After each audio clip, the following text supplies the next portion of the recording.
team has been working so hard to get ready for Push Week.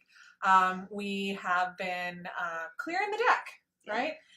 And what we've really been doing is evaluating where we have space between us and the state's team, and making agreement where we could, and getting ready for Push Week. You want to talk a little bit about that, Maggie? Yeah, so there are some things that we know that are going to be difficult for them to really see the value of, and so there are these things that we're going to move forward, and we're really going to build our campaigns around and get your stories and get your engagement to help us move those across the finish line. It's been really helpful the last couple of days, really, to be able to see where we have that space, like you mentioned, where we think we might be able to move them. And there's some things that, as much as we believe in and care about, those might not make it this time, but that just gives us framework for what we need to do between now and the next time. And I think we're beginning to get clarity around those things. We are, and we are beginning to plan for what happens the day after Push Week, so that next contract we can see some movement, or even between now and the next contract.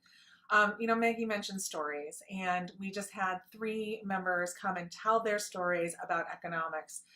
We shared with the state our economic priority, where we really feel they need to be in terms of that cost of living increase, and what impact it has on our stories, on our members. I think they all spoke to what we know is really true for our members, that they love their jobs deeply. They believe in the work that we're doing, but that does not mean that they should be put in a state of poverty to do that. And what we're seeing is our members having to face those struggles of, do I do the job I love and want to do well, or do I have to look for something different, or have 3 other jobs on the side and miss spending time with my family? And what we found, and what was really striking in those stories, are people with advanced education, master's degree or higher, making very little wage and having to have a part-time job on the side. And that's just not the way that it should be. And again, remember that you are part of this process. You should be hearing from your negotiators over the next couple weeks here, so that they can get more information to us about what's important to you, what does a win look like, what matters. So if you have a story that's important, send it to stories@mape.org so that we can look through those and make sure that those stories are able to be used in a meaningful way. Have a conversation with your negotiator, go to your local meetings, talk with the people in your area. Yeah. You guys are our vehicle to get this information out, and we really appreciate it. One more thing, June 18th. Yeah. Right? We have an action happening at Push Week. Come join us at 6 o'clock at the DoubleTree Hotel in Bloomington. Talk to your negotiator. And by the way, when you talk to your negotiator, thank them for the job that they're doing. They're working really hard on your behalf. Until next time. Yeah. Until next time.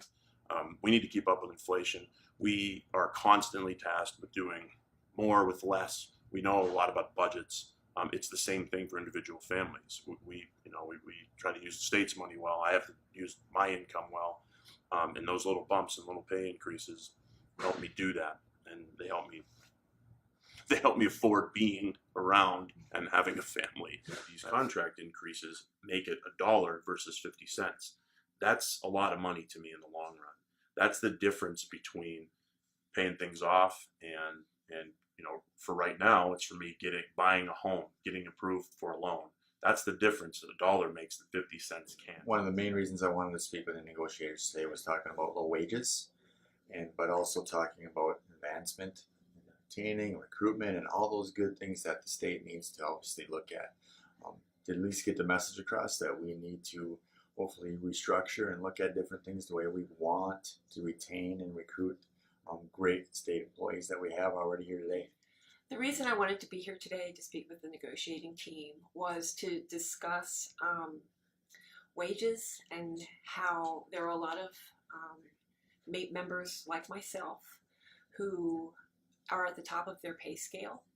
And I've been at the top of mine for a number of years, but there are a lot of people like me in the state who have reached the top of their class. Their wages are frozen, and I thought it was really important for the negotiations team to understand that fact. The most important thing too is that even though my salary has been frozen, me and a lot of people like me in my position still serve the people of Minnesota the way that we possibly can, and we value our jobs, and we try to do our best for the state.